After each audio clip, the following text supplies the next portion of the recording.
Bonjour à tous, tout de suite les titres de ce journal. Commune de Yopougon dans le district d'Abidjan, 8 morts dans un incendie survenu la nuit dernière à la cité policière 2. Il s'agit d'une famille entière. Une enquête a été ouverte pour déterminer les causes du sinistre.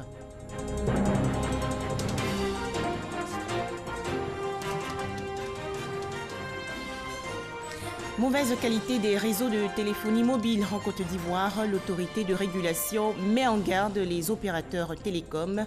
La RTCI prévoit des sanctions administratives, pécuniaires ou pénales.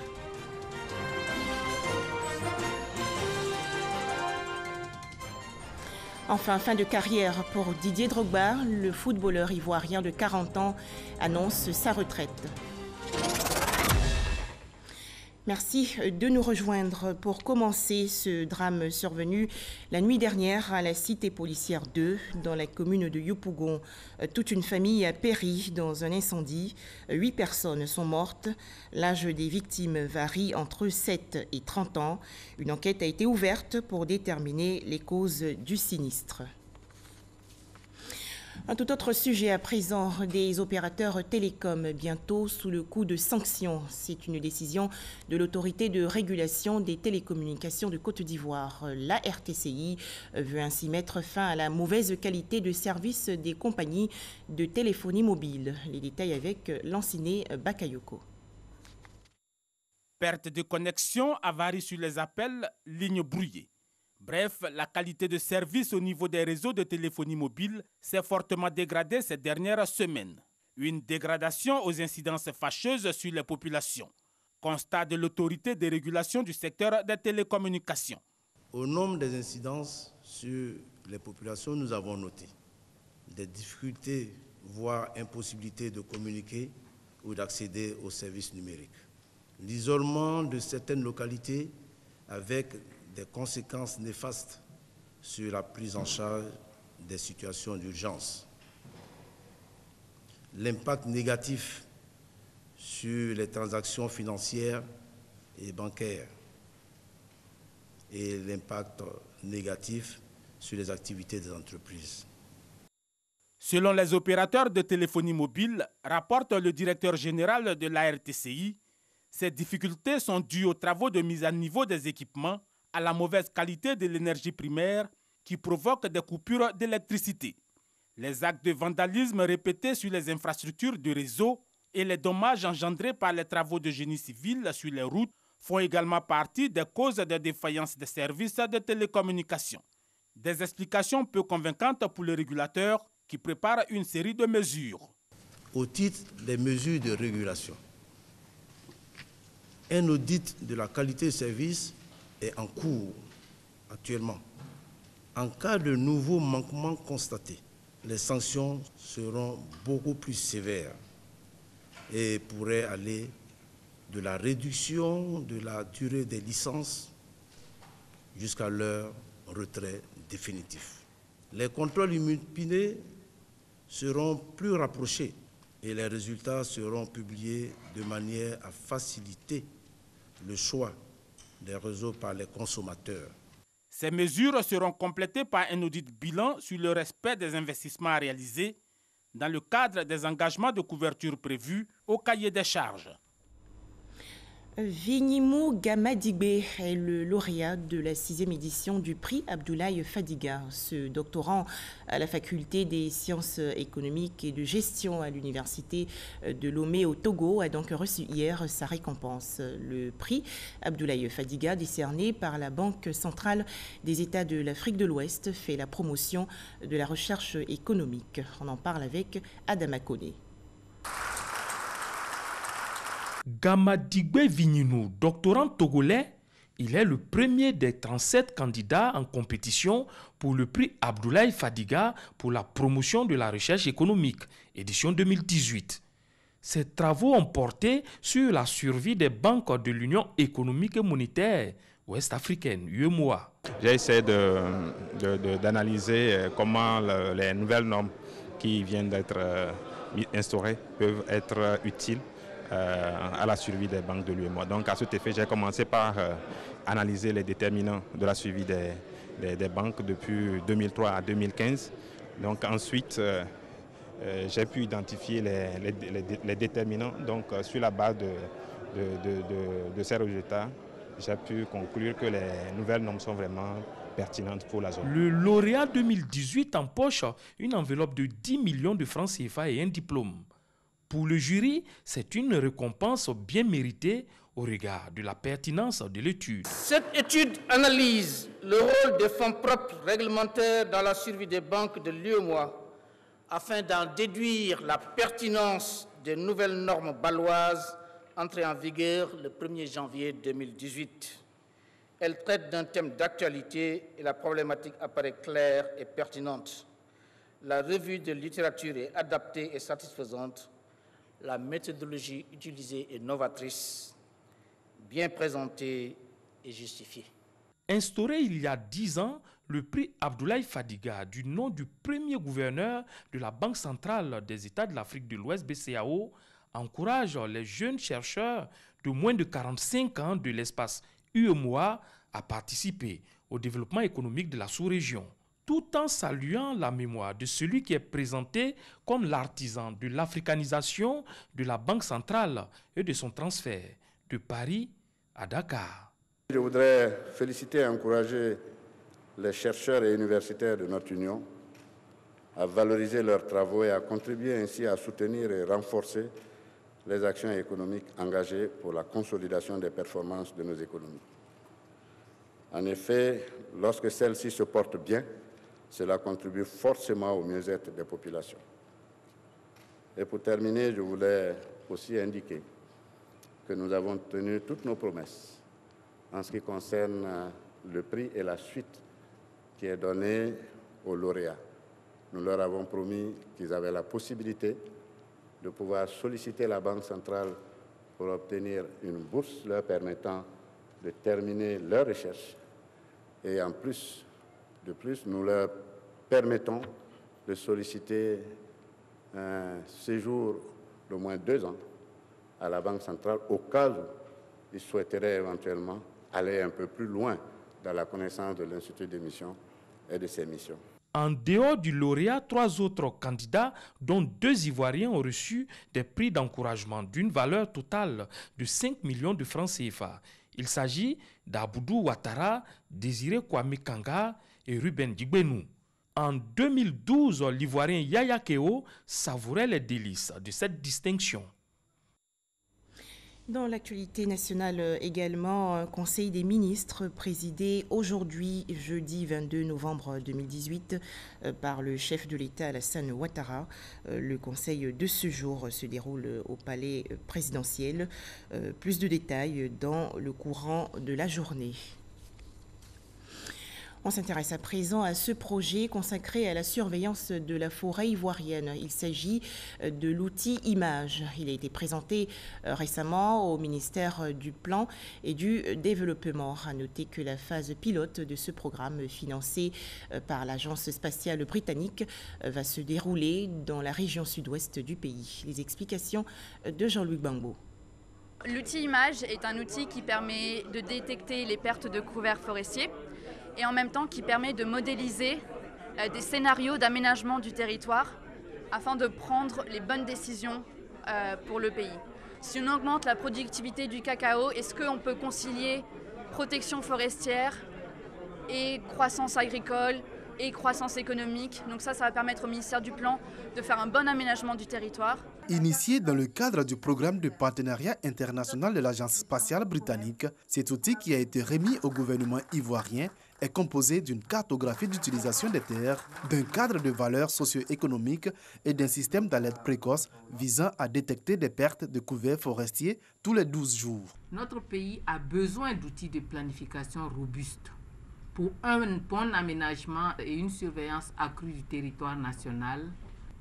L'implémentation de ce projet permettra de soutenir le développement et le dialogue politique national, en particulier en ce qui concerne le reboisement, la déforestation, la dégradation des forêts et la politique d'utilisation des terres. Désormais propriété du gouvernement ivoirien, l'outil Image pourrait être étendu à l'ensemble du territoire national et à des secteurs autres que la foresterie et l'agriculture. Nous souffrons de l'orpaillage clandestin et pour cela nous avons besoin de surveiller notre territoire et particulièrement certains points sensibles de ce territoire. Contribuer à la lutte contre l'orpaillage clandestin, mais également gérer de façon efficiente le couvert forestier qui est passé de 16 millions d'hectares au début du siècle dernier à environ 2,5 millions d'hectares aujourd'hui. L'outil Image vise à atteindre les objectifs de développement durable à court, moyen et long terme. Des réflexions sur la promotion des logements sociaux et durables. Les acteurs du secteur se sont réunis récemment dans la commune de Trècheville. Le point avec Cheikh Koné. Comment lever efficacement les obstacles liés au développement de l'habitat social et durable en Côte d'Ivoire? Comment structurer un montage financier sur une longue durée pour financer la construction de logements sociaux? Quels mécanismes pour réduire les problèmes fonciers? Autant d'interrogations qui ont valu la tenue de la table ronde des acteurs du logement social. Il y a, c'est vrai, la question du foncier. C'est vrai qu'il y a la question du financement. Mais la première question à laquelle nous sommes tous confrontés, c'est les matériaux. Quel type de matériaux? Ensuite, l'architecture. Quel type de logement? Ensuite, l'urbanisme. Quel type de ville? Quel type de réseau à mettre en place? Conférencier à cette table ronde, Jacques Orgelot, président du réseau Habitat et Francophonie, a partagé sa vision du logement social. Pour l'expert français, l'habitat social doit devenir une grande cause humaine sur l'échiquier mondial en vue de faciliter son financement. Le type de rencontre est fait pour qu'on puisse échanger. Il n'y a pas de recette miracle, il n'y a pas de recette unique. Il s'agit d'évoquer les différentes difficultés qu'on trouve sur le chemin de ce projet, de proposer un logement convenable pour chacun. Et en discutant, on peut échanger des expériences, des pratiques, voir tous les dispositifs qu'on peut mettre en œuvre pour parvenir à cet objectif. À la tête des réseaux qui couvrent environ 13 pays dans le monde, plus de 2 millions de logements construits, Jacques Orgelot entend aider le secteur de l'habitat social ivoirien à se développer. Une chance inouïe pour les promoteurs immobiliers pour qui la question du financement est la principale difficulté. Aujourd'hui, ce qui est essentiel pour nos différents acquéreurs, notamment ceux qui sont concernés par les logements socio-économiques, c'est d'avoir des financements à un coût ne dépensant pas 5,5% quand on parle de taux sur une période allant jusqu'à 20-25 ans. C'est exactement ce que l'État est en train de chercher à mettre en place. En Côte d'Ivoire, le stock global en termes de déficit en logement est d'environ 400 000 logements, soit 200 000 à Abidjan et 200 000 à l'intérieur du pays. On poursuit avec cet atelier régional pour renforcer les systèmes des sciences, technologies et innovations. Objectif, mettre fin aux inégalités entre hommes et femmes. C'est une initiative de l'Organisation des Nations Unies pour l'éducation, la science et la culture. Les explications de Patricia Omouetia. Environ 30 à 40 participants de plusieurs pays de l'Afrique de l'Ouest sont réunis pour échanger sur les activités scientifiques, technologique et d'innovation. Le but est d'intégrer la dimension du genre dans cette politique. Des représentants du milieu universitaire, des instituts de recherche, des chambres de commerce et de l'industrie ont partagé les expériences, les défis et les réussites des politiques en STI sur l'égalité des genres dans différents pays représentés. Au ministère même de l'enseignement supérieur, il y a une politique de genre qui est respectée par rapport à l'attribution des bourses, l'attribution des chambres en cité universitaire. Donc cet atelier vient à point nommé pour renforcer les capacités pour qu'on puisse répondre aux besoins des populations en matière de genre. Les femmes participent peu dans les sciences et les technologies, mais depuis 2016, nous sommes en train de révolutionner petit à petit les filles et les femmes dans ce domaine. Pour le ministre de l'Enseignement supérieur et de la Recherche scientifique, la formation de tous les citoyens est devenue un réel enjeu, en ce sens que les STI sont maintenant présents dans tous les secteurs d'activité. Si le gouvernement de Côte d'Ivoire a opté pour la discrimination positive consistant à encourager les études scientifiques et mettant un accent particulier sur l'intéressement de la jeune fille aux études scientifiques, technologiques et à l'innovation. C'est en vue de préparer un terreau fertile à la mise en œuvre des politiques STI. Au thème des échanges, la rencontre a identifié et comblé les écarts entre les sexes dans les domaines des sciences, technologies, en génie et mathématiques et à tous les niveaux de l'éducation et de la recherche dans les pays pilotes. Autre actualité, la Côte d'Ivoire recherche des investisseurs pour booster son secteur agricole. Et pour atteindre cet objectif, le pays a participé récemment au Forum des investissements en Afrique. Cette rencontre s'est tenue à Johannesburg, en Afrique du Sud. C'est un reportage de Jean-Louis Gbangbo. C'était le grand rendez-vous des investissements en Afrique. Un rendez-vous que le secteur agricole ivoirien, qui regorge de nombreuses opportunités d'investissement, n'a pas voulu manquer. Le Forum africain pour les investissements à Johannesburg a été l'occasion pour le ministre de l'Agriculture et du Développement rural de présenter les projets d'investissement dans le secteur agricole. Ce que nous avons présenté aux acteurs du privé ici, c'était de leur dire, avec les conditions que nous avons créées dans le système des agropoles, il y a des opportunités à saisir. Et pour la plupart, ils connaissent bien sûr la Côte d'Ivoire, mais de loin. Et nous ont pris l'engagement de venir nous rendre visite bientôt pour aller eux-mêmes constater les progrès réalisés sur place. Ce genre de forum, on ne peut pas être absent dans la mesure où nous avons besoin d'attirer l'investissement pour accroître le secteur dans notre pays. La Côte d'Ivoire, dont le secteur agricole représente 20% du PIB, est un habitué de ce type de rencontres. À l'occasion du Sahara, le Salon de l'agriculture et des ressources animales en 2017, l'agriculture ivoirienne a pu lever 2400 milliards de francs CFA d'intention d'investissement, dont 1200 milliards du secteur privé. Une performance que le ministre entend rééditer à l'occasion du forum de Johannesburg. La BAD se propose de faire en sorte que les privés puissent se mettre ensemble pour lever des moyens conséquents, pour investir dans tous les secteurs, notamment dans les infrastructures. Et vous savez que dans l'agriculture, nous avons aussi besoin d'investissements dans les infrastructures agricoles. L'un des projets phares présentés par la Côte d'Ivoire est le projet d'Agropole qui permettrait de réduire le risque pour l'ensemble des acteurs de la chaîne des valeurs dans le monde agricole. Plus de 50 micro-projets de jeunes ont été financés par le programme des Nations Unies pour le développement en collaboration avec le secrétariat d'État chargé du service civique.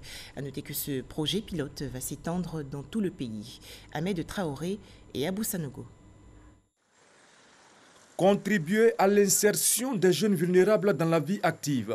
Présenter aux autorités et à la population les bénéficiaires de micro-projets financés par l'État de Côte d'Ivoire et le PNUD, le Programme des Nations Unies pour le développement.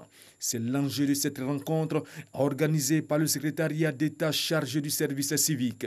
C'est à travers la cérémonie de lancement à Abidjan de la mise en place de projets générateurs de revenus. Selon le secrétaire d'État, Siaka Ouattara, ce projet va permettre aux jeunes de participer également à la consolidation de la paix. Chers amis jeunes, vous le constatez par vous-même, il s'agit de ressources financières importantes mises à votre disposition pour vous permettre de sortir de la précarité. Ce projet vous donne une seconde chance afin que vous puissiez améliorer significativement vos conditions sociales. Les jeunes bénéficiaires du financement de projets promettent de servir d'exemple. Par ces fonds que nous venons d'avoir, voilà, nous souhaitons participer par un salon de coiffure homme que nous utiliserons avec les femmes, voilà, par un business qui fera entrer d'autres personnes dans le jeu. C'est-à-dire nous embaucherons des personnes pour élargir l'entreprise, pour élargir le salon. Après Abidjan, les jeunes des villes de Bouaké, d'Aloa, Gagnoa et Divo bénéficieront eux aussi du financement de leurs projets. Comment mettre fin à l'immigration clandestine? Une mission de la présidence de la République et ses partenaires d'Italie et d'Allemagne s'est rendue récemment à Yamoussoukro, dans le centre du pays. Ils ont échangé avec le comité régional du Bélier. Le point avec Kader Sogodogo de RTI Bouaké. Du 27 novembre 2015 au 8 octobre 2018, ce sont au total 4 822 migrants répartis dans 15 vols charters qui ont été rapatriés en Côte d'Ivoire grâce au gouvernement. Depuis lors, le pays s'est lancé dans un vaste programme de sensibilisation et de lutte contre la migration irrégulière. Un des faits marquants, la création de comités régionaux. Pour s'imprégner de leur fonctionnement, une mission de haut niveau conduite par la présidence de la République est justement à Yamoussoukro. Ces échanges devraient nous permettre d'améliorer un tant soit peu votre fonctionnement, le fonctionnement des autres comités qui sont déjà installés et éventuellement nous aider à mieux affiner l'installation des autres comités qui pourraient donc voir le jour. Démantèlement des réseaux de passeurs, réinsertion des migrants, la Côte d'Ivoire continue ses efforts pour retenir sa jeunesse tentée par cette aventure parfois meurtrière. Vous savez, il y a 3 missions fondamentales. C'est la sensibilisation, c'est le suivi de la réinsertion des migrants, c'est les remontées d'informations sur les réseaux de passeurs. C'est un travail qui va se poursuivre, qui montre tout l'engagement de l'État de Côte d'Ivoire à traiter durablement et définitivement la question de la migration irrégulière. La Côte d'Ivoire bénéficie de la reconnaissance et du soutien de nombreux partenaires. C'est la logique du partenariat. Ça veut dire qu'il faut décider ensemble, il faut contribuer ensemble pour trouver la meilleure façon d'aider les jeunes à rester dans leur pays. On est là pour rendre hommage à la Côte d'Ivoire. C'est le pays qui est dans la région et s'engager le plus pour travailler sur les problèmes qui sont la migration irrégulière. Dans les comités régionaux, ce ne sont pas les propositions qui manquent. Quand ils dorment en classe, on ne les réveille pas. Le maître ne peut pas frapper l'enfant. Le professeur ne peut pas gronder l'enfant. Bon, alors, notre avenir, là, c'est comment? Nos enfants qu'on met au monde aujourd'hui, là, quel sera leur avenir? Était également de la mission de Yamoussoukro le Conseil national de sécurité, l'Organisation internationale pour les migrations OIM, l'ambassade d'Allemagne. D'autres régions du pays seront visitées. Les représentants des villes et communes africaines réunis à Marrakech au Maroc dans le cadre du 8e sommet Africité. Ces élus locaux réfléchissent aux défis et enjeux de la transition vers des cités durables. Ils prônent la coopération sud-sud. Les précisions de Issaïo. Après 2009, la ville de Marrakech au Maroc accueille pour la 2e fois le sommet des Africités. À travers ce 8e sommet des Africités, les élus locaux ont 5 jours pour penser le futur de l'Afrique en matière de décentralisation et de développement des villes. Ce rendez-vous marocain, qui coïncide avec le 20 ans des Africités, est l'occasion pour les élus locaux de reconnaître que le développement de l'Afrique passe par elle-même. L'Afrique que nous voulons est une Afrique qui tourne le dos au comportement écologiquement irresponsable et socialement injuste. C'est une Afrique respectueuse des équilibres avec la nature et mobilisée pour réaliser son intégration et son unité à partir de ces territoires dans le respect de leur diversité. Pour tout dire, nous autres élus et leaders des collectivités territoriales d'Afrique, nous sommes déterminés à travailler à l'émergence d'une Afrique réconciliée avec son humanité, puisant dans son immense réservoir culturel. De nombreuses difficultés freinent le développement des villes africaines. Au nombre de ces difficultés, le manque de ressources financières et humaines. Face à ces difficultés, les élus locaux marocains préconisent une forte coopération sud-sud. Il faut que nous consolidons notre manière de travailler ensemble. Africains, nous sommes des frères, nous sommes des amis, nous sommes dévoués au même destin. Donc nous devrions travailler pour nos villes et pour nos concitoyens. Nous avons beaucoup de choses à partager. La Côte d'Ivoire a fait de la décentralisation un maillon essentiel de son développement. Marrakech est une opportunité pour la délégation ivoirienne de mettre en lumière la politique du chef de l'État. Le 21e siècle, c'est le siècle de la participation citoyenne et l'Afrique s'engage résolument à aller justement vers le local. Et la Côte d'Ivoire n'est pas en reste, il suffit seulement de voir un peu ce qui vient de se passer en Côte d'Ivoire. Nous sortons des élections locales et le gouvernement a réaffirmé justement son engagement vers des transitions des collectivités territoriales. La Côte d'Ivoire a toujours été présente là où on parle de la décentralisation et du développement local. Plus de local, moins de central. Depuis le remaniement de juillet 2018, le gouvernement ivoirien comprend un nouveau département ministériel, le ministère de la Ville. Et dans les missions de ce ministère, il est question d'assister et d'accompagner les communes et les villes en liaison avec le ministère de l'Intérieur qui est en charge de la décentralisation. Mais il est également question d'aller vers une planification urbaine.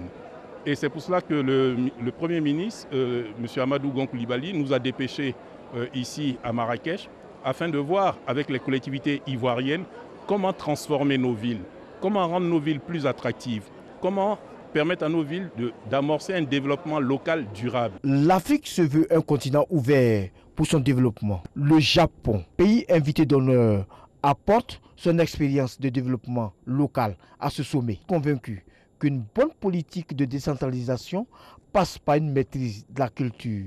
Le maire de Marrakech décrète sa ville capitale africaine de la culture en 2019. 5000 participants prennent part à ce 8e sommet des Africités à Marrakech.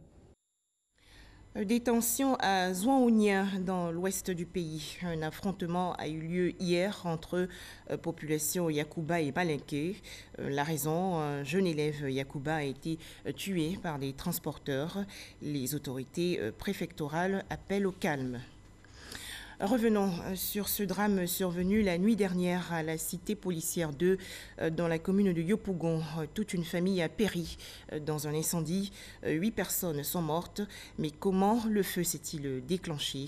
Les précisions de Kolo Coulibaly.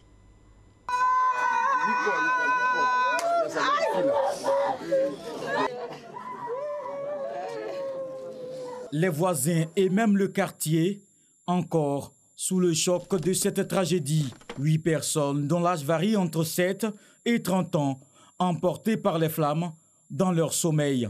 Le feu s'est déclaré vers 1h du matin ce jeudi.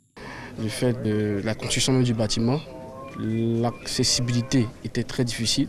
Nous avons donc dû passer par le voisinage pour faire des trouées à l'intérieur des murs mitoyens pour attaquer le feu proprement dit. Lors de l'attaque du feu, nous avons découvert au sein d'une pièce, probablement une chambre, la présence de 8 victimes, toutes décédées, corps calcinés. Parents et amis ont découvert une scène insoutenable, mais surtout des proches qui disparaissent dans des conditions horribles. Les 8 personnes, il y a 2 enfants de mon grand frère, dont sa fille aînée, Carole, et puis son Benjamin, Dieudonné. Et il y a eu les neveux de son épouse, les neveux et nièces de son épouse. Donc voilà un peu.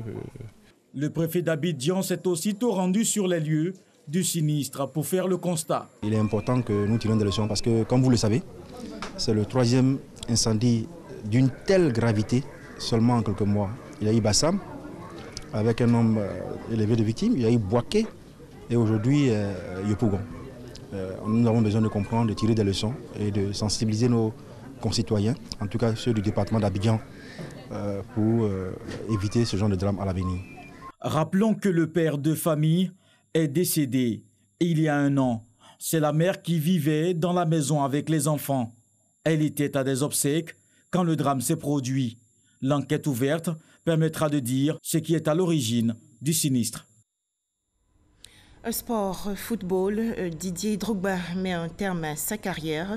L'international ivoirien âgé de 40 ans a décidé de prendre sa retraite définitive. Didier Drogba a fait partie des éléphants de Côte d'Ivoire de 2002 à 2014.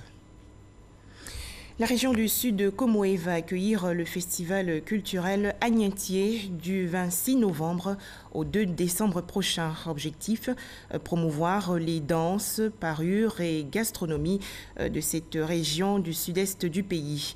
Invité de marque, 2 pays ouest-africains, notamment le Ghana et le Bénin. Voilà, merci de nous avoir suivis.